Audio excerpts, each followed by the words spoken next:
Episode 382 से 384। एक महावीर योद्धा। सब्सक्राइब और लाइक कर दो प्लीज। और हाँ, न्यू स्टोरी इन वाली है, सपोर्ट करना स्टोरी को रिक्वेस्ट है एप्स। चलो स्टोरी को शुरू करते हैं और आप लोग एंजॉय करो। अनंतपुरी राज्य के राजधानी शहर में आज की सुबह राजपरिवार के लिए सबसे मनहूस सुबह साबित होने वाली थी। अब ये ऐसा क्यों कह रहे हैं ये आपको आगे पता चलेगा। राजा तुषार के आदेश पर लांछित कुल का राजकुमार मधुक अपने सैनिक और स्वर्ग स्तर और कुछ राठी महारची स्तर के योद्धा लेकर शौर्य की पत्नियों को बंदी बनाने और सम्राट और समर को खत्म करने उस होटल पर पहुंचा था जहां वो लोग ठहरे थे। सुबह के 11 बजे के आसपास का समय था। सभी आसपास की दुकानें खुल चुकी थी और लोगों की बाहर आवाजें बढ़ गई थी। इधर कमरे के अंदर इंदुजा और शाश्वती गप्पे लड़ा रही थी और वहीं जा अपनी साधना के बारे में बता रही थी। अचानक उसने फिर विषय बदल दिया और बोली, कल रात को मैं गहरे ध्यान में थी पर तभी मुझे कुछ अजीब अजीब आवाजें सुनाई दी। पर गहरे ध्यान को भंग करने के डर से मैंने उन आवाजों को नजरअंदाज किया। क्या तुम दोनों कुछ कर रहे थे क्या? इंदुजा के सवाल पर शाश्वती का चेहरा लाल हो गया और उसने उसे घूरकर देखा और कहा, तुम मुझे ऐसे बोल रही हो जैसे तुम्हें कुछ पता ही नहीं है। तुमने कुछ नहीं किया शौर्य के साथ? शाश्वती के इस सवाल पर पहले तो इंदुजा थोड़ी कंफ्यूज हुई और फिर उसकी आंखें बड़ी बड़ी हो गई और उसने अपने चेहरे पर दोनों हाथ रखे और बोली, बाप रे बापा, मुझे ये नहीं पता था। मैं और शौर्य अभी उस स्तर तक नहीं पहुंचे हैं। ये सुनकर शाश्वती ने इंदुजा को सावधान करते हुए कहा, तुम्हें अपने रिश्ते को जल्द से जल्द आगे बढ़ाना पड़ेगा, क्योंकि कुछ समय बाद शायद हमें भी बड़ी बहन अधिका की तरह मां भैरवी के पास अगले प्रशिक्षण के लिए जाना पड़ेगा। ये सुनकर इंदुजा की परिस्थिति की गंभीरता समझ आए। अगर शौर्य की बाकी पत्नियां आ गई तो वो उसकी ओर मुड़कर भी नहीं देखेगा और बस कहेगा कि हम आगे बढ़ने पर अभी विचार ही कर रहे हैं, क्योंकि खुद इंदुजा ने उसे ये जवाब दिया था। अब जब तक इंदुजा इस रिश्ते के लिए पूरी तरह तैयार नहीं होगी तब तक शौर्य उसे छुएगा भी नहीं। शाश्वती की बात ने इंदुजा को गहरे सोच में डाल दिया था। तभी उनके दरवाजे पर दस्तक हुई और होटल मालिक की आवाज आई, आपको मिलने राजकुमार मधुक आए हैं, उन्होंने आपको नीचे बुलाया है। जो राजकुमार मधुक कुछ देर पहले ही यहां से गया था वो वापस क्यों आ गया भला, ये उन दोनों की समझ नहीं आया तो उन्होंने इस पर ज्यादा जोर नहीं दिया और कमरे से बाहर आकर सम्राट और समर को लेकर नीचे चली गई। जब चारों लोग नीचे पहुंच गए तो उन्होंने देखा कि कई सारे शक्तिशाली योद्धाओं के साथ वहां मधुक खड़ा था। इस वक्त वो सुबह की तरह डरा हुआ नहीं लग रहा था, अपितु उसके चेहरे पर घमंड और अकड़ साफ दिखाई दे रही थी। साथ ही उसकी आंखों में कुटिलता और छुपी हुई हवस दिखा दे रही थी। मधुक ने अपने सीने पर अपना हाथ फेरते हुए कहा, बंदी बना लो इन्हें और लेकर चलो। उसका आदेश मिलते ही उसके आदमियों ने तुरंत एक्शन लेना सही समझा। पर तभी सम्राट बोला, मुझे लगता है राजकुमार मधुक, आप भूल रहे हैं कि शौर्य आपके महल पर ही गया है। कहीं ऐसा ना हो कि उसे ये बात पता चले और तबाही महल से शुरू होकर यहां तक आ जाए। सम्राट की बात सुनकर मधुक हंसने लगा। उसकी हंसी काफी डरावनी और घमंड भरी थी। उसने फिर अपने सिर को झटका और बोला, अब तुम भूल जाओ कि शौर्य कभी बाहर आएगा। हमने उसे सारणी के अंदर कैद कर दिया है और ये कोई आम सारणी नहीं है बल्कि स्वर्ग स्तर की सारणी है। उसकी बात सुनकर शौर्य के साथी डरे नहीं, ना ही उनके चेहरे पर कैंसर के भाव आए। उनके चेहरे तो ऐसे हो गए जैसे मधुक ने कोई चुटकुला सुनाया हो। तभी शाश्वती ने अपने बालों को कान के पीछे सरकाया और बोली, लगता है तुमने शौर्य के बारे में जानकारी नहीं निकाली। कोई बात नहीं, वैसे भी तुम जैसा नामर्द और कर भी क्या सकता है। तुम्हें पता नहीं कि शौर्य एक दैवीय स्तरीय सारणी को भी कच्चा चबा जाता है। और तो और उसके साथ जो हमारा कुत्ता शेरा गया है वो सिर्फ बोलने वाला कुत्ता नहीं है, वो समरलोक का सबसे शक्तिशाली सारणी रचनाकार है। अब तुम ही सोचो, दो दैवीय सारणी रचनाकारों को तुमने स्वर्ग स्तरीय सारणी में कैद करने की चेष्टा की है, नहीं तो क्या की है। उसके बाद चारों मधुक पर हंसने लगे।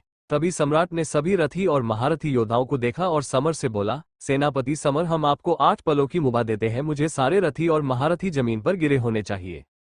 सम्राट की बात सुनते ही समर, जो इतनी देर से सहमा खड़ा हुआ था, उसने अपनी तलवार को कपड़े से मुक्त किया और उसे हाथ में पकड़ लिया।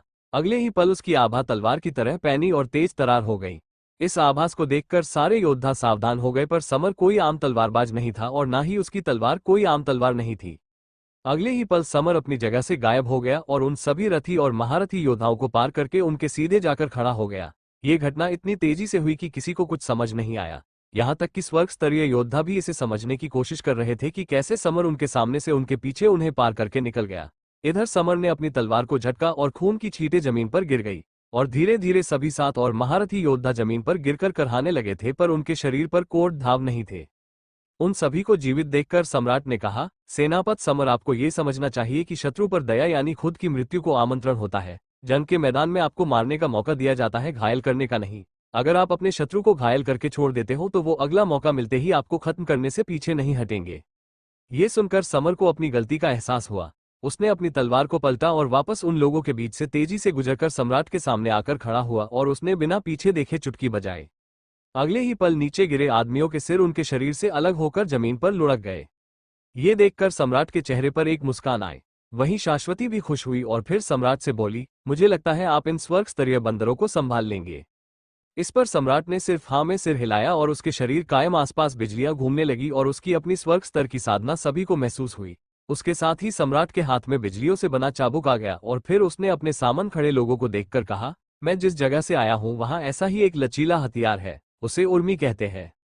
ऐसा कहकर सम्राट ने दोनों हाथों में उर्मी की तरह दिखाने वाले 2 हथियार पकड़ लिए और फिर क्षमता ने उन्हें हवा में लहराया और अगले ही पल उन स्वर्ग स्तरीय योद्धाओं पर टूट पड़ा। पलक झपकते ही सम्राट ने अपनी बिजलियों की शक्तियों से इन स्वर्ग स्तरीय योद्धाओं को धूल चटा दी थी। उनके शरीर कई टुकड़ों में बिखर गए थे। अब सिर्फ मधुक उनके सामने जीवित बचा था। मधुक की सांसें उसके गले में अटक गई थी। तभी इंदुजा ने अपनी उंगलियों को चटकाया और आगे बढ़ते हुए कहा, उस दिन वन में ये मेरे हाथों बचकर भाग गया, पर आज मैं इसे ये मौका नहीं देना चाहती। ऐसा कहकर इंदुजा ने अपना हाथ नीचे की ओर झटका और अगले ही पल मधुक के पैर बर्फ की सिली में जम गए। फिर इंदुजा ने उसके हाथों को जमा दिया। अब किसी पुतले की तरह मधुक उसके सामने खड़ा था।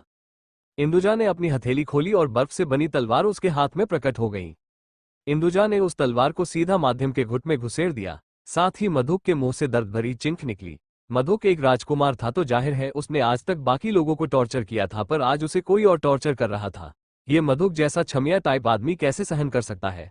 उसने तुरंत रोना शुरू किया। वो किसी बच्चे की तरह रोने लगा और बोला, बहन माफ कर दो, मैंने गलती की जो तुमसे शत्रुता की। मुझे क्षमा कर दो, मेरे पिता तुम्हें हमारा सारा पुश्तैनी खजाना दे देंगे। ये सुनकर इंदुजा ने मधुक की आंखों में देखा और कहा, तुम्हें लगता है तुम्हारे पिता का खजाना उदयपुरी के महाराज के खजाने जितना बड़ा है? मैं उदयपुरी की राजकुमारी हूं और मेरे पास खजाने और धन की तो फिलहाल कोई आवश्यकता नहीं है। ये सुनकर मधुक ने हताश होकर कहा, बहन कृपया मुझे छोड़ दो, वरना पिता तुम्हारे पति को जीवित नहीं छोड़ेंगे। मेरे पिता ने धराकुल से छुपकर संपर्क किया है और वो लोग अभी कुछ ही देर में खजाने के कमरे के बाहर पहुंच जाएंगे। उनके आगे क्या तुम्हारा पति टिक पाएगा? ऐसा हो ही नहीं सकता, तो बेहतर होगा कि तुम मुझे जाने दो। मधुक की धमकी सुनकर इंदुजा थोड़ा डर गई, पर सम्राट, शाश्वती और समर के चेहरे पर डर शिकन भी नहीं आई। अरे भाई, अति भी क्यों शौर्य भैरव है, कोई गाजर मूली तो है नहीं। ऊपर से वो देवता स्तर के योद्धा को भी उठाकर ला सकता है, तो ये लोग क्या चीज है। इंदुजा को थोड़ा डरता देखकर शाश्वती आगे आई और उसने मधुक को देखकर कहा, अगर मेरे पति की आम साधक होते तो मैं जरूर डर जाती और तुम्हें छोड़ देती, पर क्या है ना कि वो आम साधक है ही नहीं, तो मैं तुम्हें जाने नहीं दे सकती। अगले ही पल शाश्वती ने अपनी उंगली से रोशनी की किरण छोड़ दी, अरबों उसके दूसरे पैर से आर पार हो गई। उसके बाद शाश्वती ने मधुक के मणिपुर चक्र को नष्ट कर दिया, जिस वजह से उसकी साधना भी नष्ट हो गई। अब मधुक पूरी तरह एक अपाहिज बंदा बन गया था। समर ने उसे पास जाकर कंधे पर उठाया और ऊपर कमरे में ले गया। होटल का मालिक ये सब कुछ छुपकर देख रहा था, पर उसकी उन्हें रोकने की या कुछ कहने की हिम्मत नहीं हुई। इधर ज्वाला पूरी तरह से एक इंसानी रूप धारण कर चुकी थी। जब उसे पता चला कि शौर्य सुगंधा का परपोता है, उसके चेहरे पर अविश्वास और हैरानी के भाव आए थे। उसने शौर्य के पास आकर उसके चेहरे को हाथ में पकड़ा और उसे घूरने लगी, फिर झट से शौर्य को अपने सीने से लगाया और बोली, मेरे बच्चे, मैं भी तुम्हारी पूर्वज हूँ। मुझे अपने कुल के सदस्य से मिलकर बहुत दिन हो चुके हैं। शौर्य ज्वाला की बाहों में एक गर्माहट महसूस कर रहा था, जो सिर्फ एक दादी और पोते में होती है। तभी शेरा बोला, भाई आपका कुल पक्षियों से जन्मा है, मतलब आप लोग भी अंडे दे सकते हो। 1 टन की आवाज हुई और शेरा के सिर पर 2 बड़े बड़े उभार उभर कर आए। ज्वाला ने शौर्य को देखकर कहा, ये कुत्ता भौंकता कम और बकवास ज्यादा क्यों करता है? शौर्य ने सिर खुजाया और ज्वाला से बोला, वो कुत्ता कोई आम कुत्ता नहीं है। अगर मैं कहता हूं कि वो आपके जितना ही पुराना है तो आप मेरी बात पर यकीन नहीं करेगी। ज्वाला की नजरें तीखी हो गई और शेरा को घूरने लगी। तभी सुरंग की बाहर से किसी के रोने और बरगलाने की आवाज आने लगी। मैं लुट गया, बर्बाद हो गया। उन दोनों ने हमारा सारा खजाना चुरा लिया है। अब मैं क्या करूं? हे भगवान, मैंने अपना पूरा खजाना उनके हवाले कर दिया, अब क्या होगा? तभी एक भरी आवाज आई, तुषार, ऐसे बच्चों की तरह रोना बंद करो और पहले ये पता लगाओ कि वो दिन कहाँ गए हैं। हमारा धराकुल तुम्हारा सारा नुकसान भर देगा। उस भरी आवाज को सुनकर तुषार थोड़ा शांत हो गया और उसने चिल्लाते हुए सैनिकों को आदेश दे दिया, जाओ जाकर उस सुरंग में देखो कि वो लोग कहाँ गए हैं। तुषार का आदेश पाकर सारे सैनिक सुरंग के अंदर बढ़ाने लगे। इधर ये सब सुनकर ज्वाला को कुछ समझ नहीं आया, पर उसे ये बात जरूर समझ आई थी कि यहाँ बात धराकुल की हो रही है। सिर्फ धराकुल का नाम सुनकर ही ज्वाला का गुस्सा आसमान तक पहुंच जाता है। ज्वाला ने दांत पीसते हुए कहा, धराकुल आज भी अग्निकुल के लोगों के पीछे पड़ा है। आज के बाद मैं धराकुल का नामो निशान मिटा दूंगी। उनकी वजह से मेरे कुल के साथ जो हुआ है उसका प्रत्याशियों में लेकर ही रहूंगी। ऐसा कहकर ज्वाला आगे बढ़ने के आगे तभी शौर्य ने उसे रोक और बोला, प्रतिशोध तो लेना ही है पर ऐसे नहीं। तभी ज्वाला शंका भरी नजरों से शौर्य को देखने लगी। तभी शौर्य एक कुटिल मुस्कान के साथ बोला, अनु ने अब तक अपना काम कर दिया होगा, आप बस धमाकों का इंतजार कीजिए। उस पर शेरा बोला, अब ये अनु कौन है? ये मत बोलना कि वो तेरी कोई पत्नी है। शौर्य ने उसके सर पर एक चमाट मारी और बोला, अबे धोचू, अनु एक बुरा आदमी है, ये लड़की नहीं है। अब थोड़ा इंतजार कर और मजा देख। बाहर तुषार के सैनिक सुरंग की तरफ बढ़ने लगे थे तभी वहां धमाकों की आवाजें होने लगी। तुषार का पूरा राजमहल धमाकों में टूट रहा था। हर तरफ भगदड़ मची हुई थी। लोगों के चीखने चिल्लाने की आवाजें आ रही थी। तुषार को कुछ नहीं समझ आ रहा था कि क्या हो रहा है। वहीं एक आदमी हाथों में ऊर्जा के गोले लिए उन्हें महल पर फेंक जा रहा था। उसके भाव बेहद सख्त थे। उसके एक हाथ में तलवार थी और रास्ते में जो उसे रोकने आए उसे मारते हुए आगे बढ़ रहा था। तबाही का ये मंजर तुषार ने खजाने के कमरे से बाहर आकर अपनी आंखों से देखा और गुस्से से चिल्लाया, अनु तुम ये क्या कर रहे हो? तुम्हारा ये दुस्साहस कि तुम हमारे राज्य में तबाही मचाओ, मैं तुम्हें मृत्युदंड दे सकता हूँ। दूर से ही अनु ने तुषार को देखा और बोला, राजा तुषार, तुझे सोच समझकर अपने शत्रु बनाने चाहिए थे। तुमने ऐसे शत्रु को छेड़ा है जिसके सामने कोई नहीं बच सकता। वो मायावी है, मायावी। शौर्य कुछ भी कर सकता है, कुछ भी। तुम भी सोचो कि शौर्य को तुमने कैद किया है। ये सोच रहे थे तो अब वो कहा गया। वो शौर्य है, मायावी शौर्य। ये सुनकर तुषार के हाथ पैर ठंडे पड़ गए पर धराकुल की तरफ से आए लोगों ने उस समझाते हुए कहा, चिंता मत करो राजा तुषार, हम उसे किसी भी हाल में यहाँ से जीवित नहीं जाने देंगे। तभी पीछे से एक आवाज आई, अच्छा, पर उसके लिए तुम जीवित रहोगे तब ना। किसकी थी ये आवाज? क्या शौर्य ज्वाला के साथ बाहर आया है? कैसे कैद हुई थी ज्वाला लांछित कुल के तहखाने में? लांछित कुल ने शौर्य और शेरा को खजाने से भरे कमरे में बंद कर दिया था। वहीं दूसरी ओर शाश्वती और इंदुजा ने मधु को कैद कर लिया था। इसी दौरान धराकुल के योद्धा शौर्य को मारने वहां पहुंच गए थे। पर तभी अनु ने राजमहल में तबाही शुरू कर दी थी। ये तबाही अंधाधुंध तबाही थी। अनु किसी भी तरह से किसी को भी भागने का मौका नहीं दे रहा था। जब राजा तुषार ने उसे रोका तो अनु ने उसे शौर्य के मायावी होने की बात कही जिससे तुषार की हिम्मत डोल गई। पर धराकुल के लोगों ने उसे हिम्मत देते हुए शांत रहने के लिए कहा था पर पीछे से आए आवाज ने उन्हें भी भरी ठंड में पसीना फोड़ दिया। पीछे से एक महिला की आवाज आई थी। ये आवाज इतनी शांत और ठंडी थी कि बस उसे सुनने भर से ही शरीर से आत्मा अलग हो जाए। जब सभी ने अपनी गर्दनों को पीछे की ओर घुमाया तो उनके सामने लाल आग जैसी साड़ी पहनी एक भयानक सुंदर औरत खड़ी थी। सूखे शरीर से देवता स्तर के योद्धा की आभा निकल रही थी। उसके गले में 9 रत्नों का हार था जो सभी का ध्यान आकर्षित कर रहा था। इससे भी खास बात थी उसकी लाल अग्नि की तरह दिखने वाली आंखें जिनके अंदर सिर्फ तबाही का मंजर दिख रहा था। उसकी त्वचा दूधिया रंग की थी जिसके सामने मक्खन भी फीका पड़ जाए। उसकी भौहें सुराहीदार और धनुष की तरह मुड़ी हुई थी। उस महिला को देखकर सभी को डर के साथ साथ रोमांच भी महसूस हो रहा था। भय इसे कहते हैं, भयानक खूबसूरती जो देखने वाले को डरा भी दे और प्यार में भी पागल कर दे। ज्वाला ने अपने कदम उस खाली खजाने के कमरे से बाहर रखे। उसके पीछे शौर्य और शेरा आराम से बाहर आए। शौर्य ने तभी दूर खड़े अनु को देखा और बोला, शाबाश अनु, तुमने अच्छा काम किया है, अब तुम आजाद हो। शौर्य की बात सुनकर अनु ने तुरंत हाथ जोड़े और असमान में उस गया। वो एक पल भी इस शैतान के सामने नहीं रुकना चाहता था। तभी शेरा ने तुषार को देखा और बोला, अरे बेटे तुषार, तेरे थोबड़े के 12 क्यों बजे है? तू खुश नहीं है कि तू हमें इस कमरे में बंद करके रख पाया? तुषार ने शेरा के कुत्ते जैसी शक्ल को देखा और अपने गाल पर 2 थप्पड़ लगा लिए। फिर उसने गुस्से से चिल्लाते हुए कहा, मेरा खजाना वापस करो, मैं तुम्हें जिंदा नहीं छोड़ूंगा। पर तभी शौर्य ने अपना हाथ आगे किया और बोला, रुक जा राजा तुषार, इतना क्यों उतावला हो रहा है? हम थोड़े ही यहाँ से भाग कर जा सकते हैं। तुमने इन महान धराकुल के लोगों को यहाँ बुलाया है तो हम उनसे थोड़ी बात तो कर ले। धराकुल के लोग शौर्य की ओर देखने लगे। तभी उनमें से एक सफेद बालों वाला बूढ़ा आगे आया। इसकी आवाज भारी थी, उसका कुबड़ निकला हुआ था और उसकी आभा अर्थ दैवीय स्तर के योद्धा के बराबर लग रही थी।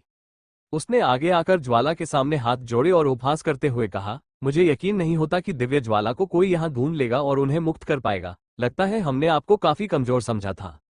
बस उसने इतना ही कहा और अगले ही पल ज्वाला ने उसके सीने में अपना हाथ घुसेड़ दिया और उसका हृदय बाहर निकाल लिया।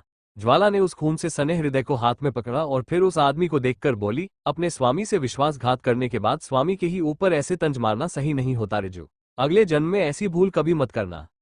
ज्वाला ने बोलना खत्म किया और उसी के साथ रिजू का निष्जान देह जमीन पर गिर गया। ज्वाला ने हल्की से फूंक मारी और रिजू का शरीर अपने आप आग के अंगारों में बदल गया और देखते ही देखते वो राख हो गया। इधर रिजू के मरते ही धराकुल के बाकी बचे लोग थर थर कांपने लगे थे, क्योंकि यहाँ आए लोगों में से रिजू ही सबसे शक्तिशाली था। पर अब वो राख हो चुका था।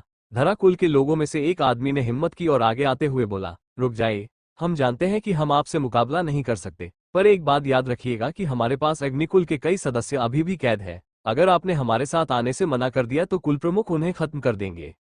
ये सुनकर ज्वाला के माथे पर बल पड़ गए, पर तभी शौर्य ने अपने दोनों हाथों को सिर के पीछे बांधा और लापरवाही से उस आदमी को देखकर बोला, अपने कुल प्रमुख को कह देना कि उसे जो उखाड़ना है उखाड़ ले, पर आज तुम लोगों में से कोई जीवित नहीं जाएगा। शौर्य के इतना कहते ही उसके बगल में बैठा शेरा अचानक एक विशाल कुत्ते में बदल गया, पर अब वो किसी भेड़िए की तरह लग रहा था। शेरा ने अपनी जगह से छलांग लगाई और वो हवा में ही अदृश्य हो गया। जब शौर्य ने शेरा की शक्तियों को महसूस किया तो उसकी हैरानी और बढ़ गई, क्योंकि शेरा की शक्तियां एक स्वर्ग स्तर के जीव जितनी हो गई थी। वहीं उसकी असली शक्तियां अब इतनी कारगर थी कि वो किसी अर्ध दैवीय स्तर के योद्धा को भी टक्कर दे सकता था। पलक झपकते ही वहां मांस के चिथड़े उड़ने लगे और धराकुल के लोगों की चीखें वहां गूंज गई। देखते ही देखते शेरा ने लगभग सभी को खत्म कर दिया। अब सिर्फ एक सदस्य जीवित बचा था जो इस वक्त शौर्य के सामने खड़ा था। उसके हाथ पैर कांप रहे थे और वह पूरी ताकत के साथ अपने अंदर के डर को छुपाने की कोशिश कर रहा था। तभी ज्वाला ने उसे देखा और उसके मणिपुर चक्र पर उंगली रखकर बोली, मैं तुम्हें जीवित छोड़ रही हूं ताकि तुम वापस धराकुल में जाओ और कुल प्रमुख को मेरा संदेश पहुंचाओ। उन्हें जाकर ये बोल देना कि ज्वाला वापस आ गई है। तुम्हारा कुलमुख समझ जाएगा कि आगे क्या होने वाला है। उसके बाद उस आदमी का मणिपुर चक्र नष्ट हो गया और उसकी पूरी साधना तबाह हो गई। वो बस एक इंसान बन चुका था। उसने जैसे तैसे अपने मुंह से निकल रहे खून को पोंछा और गुस्से से एक नजर शौर्य को देखा और लड़खड़ाते हुए वहां से चला गया। इधर राजा तुषार ऋजु की दर्दनाक और भयावह मौत देखने के बाद से ही ठंडा पड़ चुका था। तभी महल का परिसर हो तबाह हो चुका था, कांपने लगा और असमान में आकाशवाणी गूंजी, किसका इतना दुस्साहस हुआ कि जो मेरी सारणी को तोड़कर दिव्य जीव को मुक्त करे। मैं उसके कुल का विनाश कर दूंगा। लेकिन तभी उस भारी भरकम आवाज अचानक जोरदार खांसी में बदल गई। सभी ने किसी बूढ़े को खांसते हुए सुना। आसमान में सारणी चक्र प्रकट हुए और एक आयाम सारणी द्वार से एक साया बाहर आकर सीधा जमीन पर जा गिरा।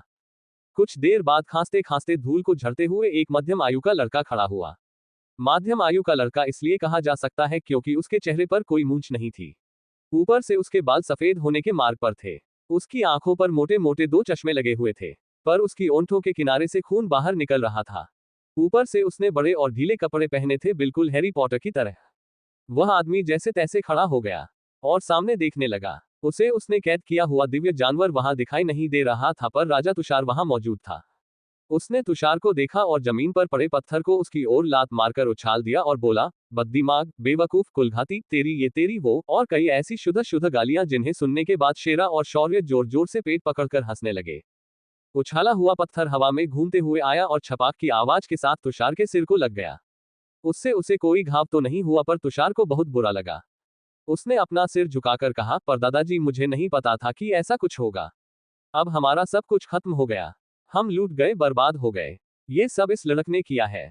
तुषार ऐसा कहकर छोटे बच्चे की तरह रोने लगा, पर उस आदमी ने उसकी ओर ध्यान भी नहीं दिया और उसने सिर्फ शौर्य को ही देखना जारी रखा। फिर उसने अपनी तर्जनी हिलाई और अगले ही पल जमीन से ढेर सारी जंजीरें बाहर निकली और उन्होंने शौर्य को जकड़ लिया। वो आदमी फिर धीरे धीरे आगे आया और शौर्य के सामने खड़े होकर बोला, तो वो तुम हो जिसने मेरी दिव्य सारणी की तबाह किया। बच्चे, तुम्हारी दाद देनी पड़ेगी।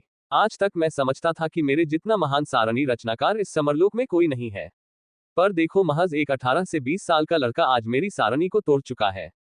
पर क्या है ना बेटे, ये पूरा शहर मेरी सारणी के घेरे में बना हुआ है और मैंने 1000 से भी अधिक सारणी को यहाँ पिरोकर बनाया हुआ है। इस वजह से तुम जब तक मेरी सारणी के अंदर हो तुम मेरा कुछ नहीं बिगाड़ सकते। अब मेरी सारणी तोड़ने का दंड तो तुम्हें भुगतना पड़ेगा। ऐसा कहकर वह आदमी हंसने लगा। तभी ज्वाला ने अपनी शक्तियों का प्रयोग किया और उस आदमी पर हमला कर दिया, लेकिन उसका हमला उसके शरीर से आर पार हो गया, लेकिन उसे कोई खरोच भी नहीं आई। वो किसी पागल की तरह हंसने लगा और ज्वाला को देखकर बोला, तुम काफी उतावली लग रही हो मुझे मारने के लिए, पर मैं जानता हूं कि तुम एक देवता स्तर की योद्धा हो, पर एक बात याद रखो कि तुम जब तक इस जमीन पर हो तब तक मेरा कुछ नहीं बिगाड़ सकती। इस सारणी के अंदर मैं ही देवता हूं, मैं ही कर्ता और कर्विता हूं, मैं ही यहाँ ब्रह्म हूं, मैं ही विष्णु और मैं ही महेश हूं। ऐसा कहकर वह आदमी फिर एक बार हंसने लगा। तभी शेरा बोला, अच्छा, पर इनमें से तुम कौन हो? वो क्या है ना, अपन ने ब्रह्मा, विष्णु और शिव जी को देखा है, पर मैं पूरे विश्वास के साथ कह सकता हूं कि वो तुम्हारी तरह बिल्कुल नहीं दिखते। तू एक बिना मूंछों का चिकना लगता है। शेरा की बात सुनकर उस आदमी की भौहें और आंखें फड़फड़ करने लगी और उसने शेरा को देखा जो बेहद विशाल आकार में उसे ऊपर से नीचे देख रहा था। फिर उसने हंसते हुए तालियां बजाए और बोला, अलब या लाभ, चलो, एक दिव्य जानवर गया तो क्या हुआ, तुम मुझे मिल ही गए हो। अब मैं तुमसे काम चलाऊंगा। वैसे भी पहला जानवर अपनी सारी शक्तियां मुझे दे चुका था। वो मेरे किसी काम का नहीं था। पर तुम तो काफी ताजा मालूम होते हो। उस आदमी की आंखों में हैवानियत और लालच साफ नजर आ रही थी। उसने चुटकी बजाई और 4 जंजीरें एक बार फिर जमीन से निकली और शेरा को उन्होंने जकड़ लिया। शेरा ने तुरंत अपना आकार छोटा कर लिया, मगर फिर भी उन जंजीरों ने उसे जाने नहीं दिया। शेरा जब पूरी तरह उस आदमी की कैद में आ चुका था, पर शेरा के चेहरे पर यानी उसकी कुत्ते जैसी शक्ल पर एक तिरछी मुस्कान थी। वह आदमी उसके बाद शौर्य की तरफ मुड़ा और बोला, मेरा नाम त्रिभुवन लांछित है। मैं लांछित कुल का पूर्वज हूँ। मैंने ही 1000 साल पहले धरा कुल को उस जीव को पकड़ने में मदद की। जब वह जीव मैंने यहाँ कैद कर दिया तब जाकर धरा कुल अग्नि कुल को नष्ट कर पाया। अगर उस वक्त में अपनी शक्तियों को पूरी तरह इस्तेमाल करता तो मैं अपने कुल को सर्वशक्तिशाली कुल बना चुका होता, पर मेरी औलादे सारणी बनाने से मना कर गई और भाग गई। अब क्या करे जाने दो। फिर त्रिभुवन ने अपने हाथों की उंगलियों को ले में घुमाना शुरू किया और एक एक करके अलग अलग सारनियां सक्रिय होने लगी। तभी शौर्य, जो इतनी देर से शांत था, उसने मुंह खोल ही दिया। त्रिभुवन लांछित, नाम अच्छा है तेरा। तेरे माँ बाप ने सोच समझकर ये नाम रखा होगा। और तेरी सारनियों की रचना को देखकर मैं ये भी समझ सकता हूँ कि तुमने सारणी के नियमों को घोलकर पी लिया है। पर इतना सब कुछ होने के बावजूद भी तू एक सारणीकार नहीं बन पाया। तू कहता है ना इस सारणी के अंदर तू भगवान है, तो मैं तुझे आज असली भगवान क्या होता है ये दिखाता हूँ। शौर्य ने इतना कहने के बाद अपने हथेलियों को खोल दिया जो इतनी देर से बंद थी। उसके बाद उसने कुछ मंत्र बोले और देखते ही देखते उसके और शेरा के आसपास की सारी जंजीरें गायब हो गई। शेरा मुक्त हो गया था। उसने अपनी गर्दन को झटके दिए और बोला, साला ये कुएं का मेढक सारणी के बाप को सारणी सिखाने जा रहा था। भाई तू थोड़ा रुक जा, इस चिकने को अपन सबक सिखाएगा। ऐसा कहकर शेरा ने अपनी लंबी जुबान से अपना मुंह साफ कर लिया। फिर त्रिभुवन को देखकर बोला, तेरा कहना है कि तूने ये सारणी बनाई ली है और इसके अंदर तू भगवान है। चल फिर तुझे जो मेरा बिगाड़ना है वो बिगाड़ कर दिखा। तभी शौर्य ने तंज कसा, अरे अरे त्रिभुवन, तुझे तो एक कुत्ता ललकार रहा है। क्या तू अब कुत्ते से स्पर्धा करेगा? शौर्य की बात त्रिभुवन के आत्मसम्मान को छेड़ गई। पर इस वक्त त्रिभुवन इस बात से हैरान था कि उसकी जंजीरें ऐसे कैसे टूट गई। पर जब शेरा ने उसे ललकारा, त्रिभुवन का दिमाग हिल गया और वो दोनों हाथों को आगे करके बोला, कुत्ता हो या कोई और, मैं तुमसे प्रतिस्पर्धा करूंगा। ऐसा कहकर उसने एक हाथ को स्थित रखा और दूसरे हाथ से उंगलियों को हिलाने लगा। पर जब भी वो शेरा के ऊपर हमला करता, शेरा सिर्फ एक कदम आगे या पीछे हो जाता और वो हमला हवा में ही गायब हो जाता। इस नज़ारे को देखकर त्रिभुवन को बहुत ज्यादा चिढ़ महसूस हुई और बोला, कुत्ते, तो भूल गया कि तू एक कुत्ता है, बिल्ली नहीं जो इधर उधर उछल रहा है। दम है तो आक्रमण कर मुझ पर। तभी शेरा ने गर्दन को तिरछा किया और उसे ऊपर से नीचे तक देखकर बोला, मैं हमला करेगा, पर बाद में मत बोलना कि औरत जात पर मैंने हमला किया है। शेरा की बात सुनकर त्रिभुवन और चिढ़ गया और बोला, मैं औरत नहीं हूं, बस थोड़ा खूबसूरत हूं और मुझे मूंछें नहीं आती। मुझे बार बार नामर्द बोलना बंद करो। इधर शेरा उसे चिढ़ाते हुए इधर उधर उछलकर एक जगह जाकर रुक गया, फिर बोला, चल फिर चिकने, अपन तेरी ये इच्छा पूरी करता है। इतनी कहकर शेरा ने अपने पंजे के नाखूनों को जमीन पर मार दिया। अगले ही पल जमीन से हजारों की संख्या में जड़ें निकली और किसी सांपों की तरह उन्होंने त्रिभुवन के हरन को जकड़ लिया। शेरा उसके बाद अपने नाखून की देखकर बोला, देखा तो अपन के एक नाखून का वार भी नहीं से पाया। क्या सारणीकार बनेगा रे तू? क्या शौर्य और शेरा त्रिभुवन को उसके ही सारणी के जाल में हरा पाएंगे? क्या ज्वाला इस सारणी के युद्ध में उनकी कोई मदद नहीं कर पाएंगी? क्या राजा तुषार शौर्य और शेरा से अपना खजाना वापस ले पाएगा? क्या होगी धरा कुल की प्रतिक्रिया? शौर्य, शेरा और ज्वाला त्रिभुवन के सारणी जाल में फंस गए थे। जब शौर्य ने शेरा को जंजीरों से मुक्त किया तो त्रिभुवन को शेरा ने सारणी से लड़ने के लिए ललकारा, जिसके चलते शेरा ने सिर्फ अपने एक नाखून से त्रिभुवन को पेड़ों की हरी भरी जड़ों में जकड़ लिया। त्रिभुवन उसके अंदर फंस गया था। जब त्रिभुवन उसके अंदर फंस गया तो शेरा उसे चिढ़ाने लगा। ये देखकर त्रिभुवन का गुस्सा और अधिक बढ़ गया। उसने अपने हाथों की उंगलियों को अजीब दिशा में घुमाया और आसपास से हजारों की संख्या में तलवारें निकली और उन्होंने गाजर मूली की तरह सारी जड़ों को काटा और त्रिभुवन को आजाद कर दिया। तभी शेरा ने मुस्कुराते हुए कहा, देख, अपन की एक भिंडी तेरे ऊपर चढ़ गई है। अपन के हमले में तू कुछ देर के लिए ही सही कैद हो चुका था। तभी शौर्य ने पास ही के दीवार पर शेरा और त्रिभुवन के नाम लिखे और एक अंक शेरा के नीचे लिख दिया। त्रिभुवन भ्रमित होकर ये देख रहा था तो शौर्य ने उसे समझाया, देख त्रिभुवन, ये तुम दोनों का सारणी का मुकाबला है। ऊपर से तुमने पहले ही सारणी बना रखी है। अब इतना सब कुछ होने के बाद भी अगर तू शेरा को छू भी नहीं पाया तो ये तेरी हार होगी। और शेरा तेरी ही सारणी में रहकर तुझे जख्मी करता है, या तुझे जकड़ लेता है, या फिर तुझे उठाकर पटक देता है तो एक अंक शेरा को मिलेगा। अगर तू उसके साथ ऐसा कर पाता है तो ये तो तू कर ही लेगा, क्योंकि ये तेरी शरण है, इसलिए तुम्हें कोई अंक नहीं मिलेगा। शौर्य ने खेल के नियम अच्छे से त्रिभुवन को समझाए, पर त्रिभुवन तुरंत बोला, ये गलत है। मुझे भी अंक मिलने चाहिए इस पर सटीक हमला करने पर। तभी शौर्य बोला, ठीक है फिर अपनी बिछाई सारंग को नष्ट कर दो। हम तुम्हें भी सटीक हमले पर 1 अंक दान कर देंगे। ये सुनकर त्रिभुवन तुरंत बोला, नहीं मैं ऐसा नहीं करूंगा, पर मुझे भी अंक चाहिए। इस पर शौर्य ने सिर खुजाया और बोला, हाँ हाँ ठीक है तुम्हें अंक मिल जाएंगे, पर उसकी कीमत इस मुकाबले के अंत में तय होगी। शौर्य की हामी मिलते ही त्रिभुवन इस मुकाबले के लिए तैयार हो गया। जितनी देर शौर्य त्रिभुवन को बातों में उलझा रहा था, उतनी देर में शेरा ऐसे ही इधर से उधर उछल रहा था। किसी को समझ नहीं आया कि वो ऐसा क्यों कर रहा था। यहां तक तुषार भी इसे देखकर कुछ भी समझ नहीं पाया, उसे लगा ये कुत्ता है तो ऐसा करता होगा। जैसे ही मुकाबला शुरू हुआ, त्रिभुवन ने बिना मौका गंवाए विद्युत सारणी को सक्रिय किया और शेरा के ऊपर बिजली से हमला किया। शेरा ने अपनी पूंछ को जमीन में घुसेड़ दिया और उसके ऊपर गिरी बिजली सीधा उसके पूंछ से होकर जमीन में चली गई। शेरा को कोई खरोच भी नहीं आई। त्रिभुवन ने देखो चिल्लाया, देखा, मेरा हमला उस पर हुआ है, मुझे अंक दे दो। तभी शौर्य ने शेरा को देखा और फिर त्रिभुवन को देखकर बोला, नहीं चाचा आप गलत हो। शेरा के ऊपर आपके हमले का कोई असर नहीं हुआ, इसलिए आपको कोई अंक नहीं मिलेगा। शौर्य की बात सुनकर त्रिभुवन गुस्से से बोला, ये बिजली का हमला था, मेरी विद्युत सारणी से निकला था, वो कभी बेअसर हो ही नहीं सकता। तभी शेरा बोला, देख बे चिकने, तूने जो बिजली मुझ पर मारी थी मैंने उसे अपने शरीर से जमीन में भेज दिया, जिस वजह से उसने अपन के शरीर को सिर्फ एक माध्यम बनाया और जमीन में चली गई। ये बिजली का नियम है कि वो किसी भी माध्यम से दूसरे माध्यम में जा सकती है। तभी त्रिभुवन बोला, नहीं, मुझे इस बात पर यकीन नहीं है, इस प्रमाणित करके दिखाओ। इस पर शेरा ने कहा, इधर आ और मेरी पूंछ को पकड़कर रख और अपनी विद्युत सारणी से मुझ पर हमला कर, अगर मुझे कुछ नहीं और तुझे झटका लगा तो तू मेरी बात समझ जाएगा। इस पर त्रिभुवन ने बहुत विचार विमर्श किया और आखिर में शेरा के पीछे जाकर उसकी पूंछ पकड़कर खड़ा हो गया।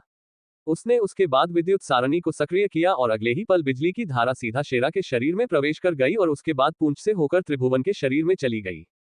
एक जोरदार चीख के साथ शेरा चिल्लाया, क्योंकि उसकी पूंछ को त्रिभुवन ने करंट लगने पर जोर से दबा दिया था, पर जब शेरा ने त्रिभुवन को देखा उसकी चीख हंसी में बदल गई, क्योंकि त्रिभुवन बिजली के झटके से पूरी तरह काला हो चुका था और उसके बाल उसके सिर पर खड़े हो गए थे। शेरा ने उसे देखते ही कहा, अबे ये तात्या बिच्छू कहां से आ गया।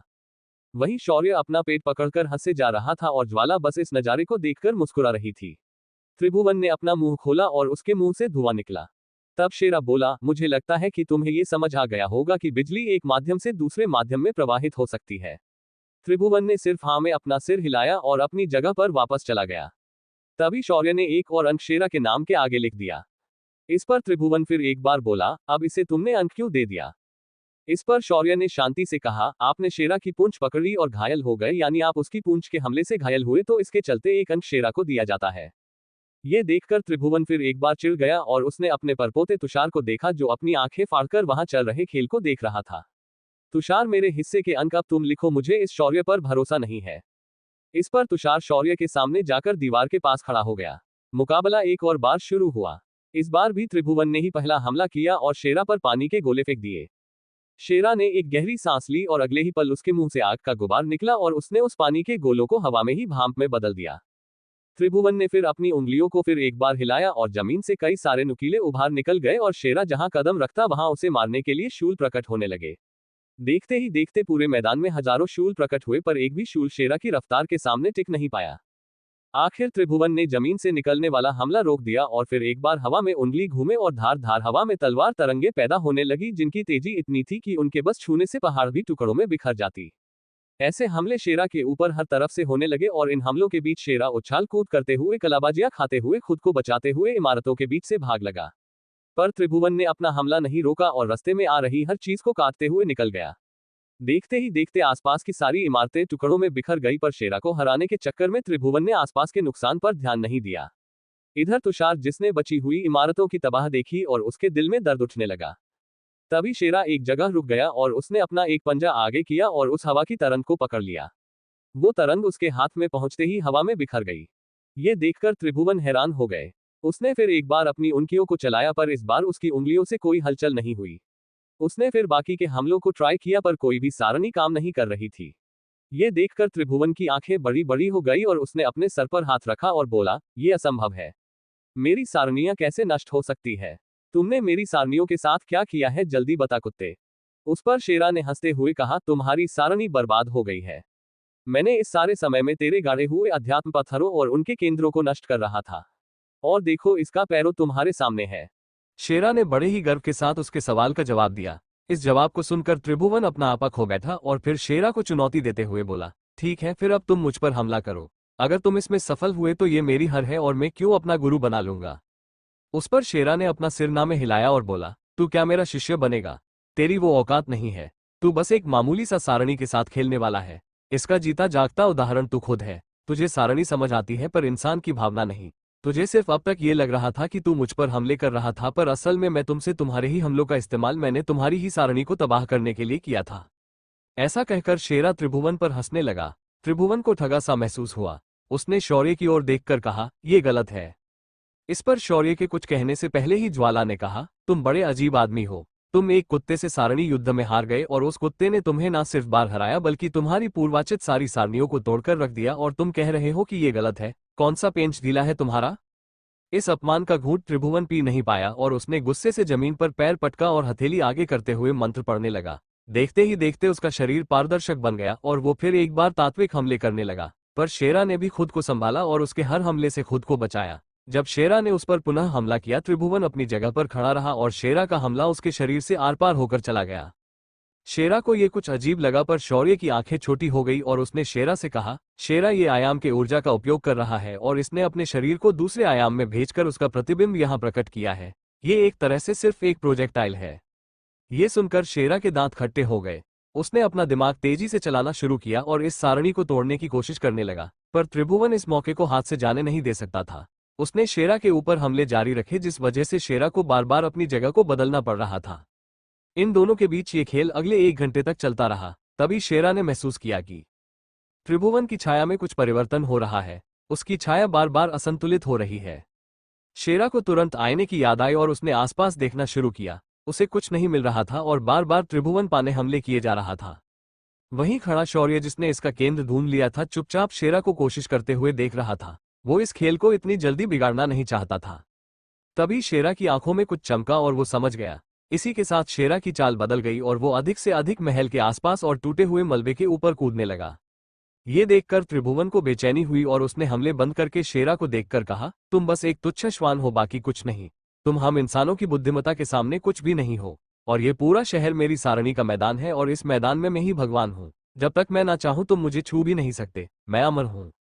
तभी शेरा बोला, और मैं अकबर हूँ। तभी शौर्य बोला, और मैं एंथनी।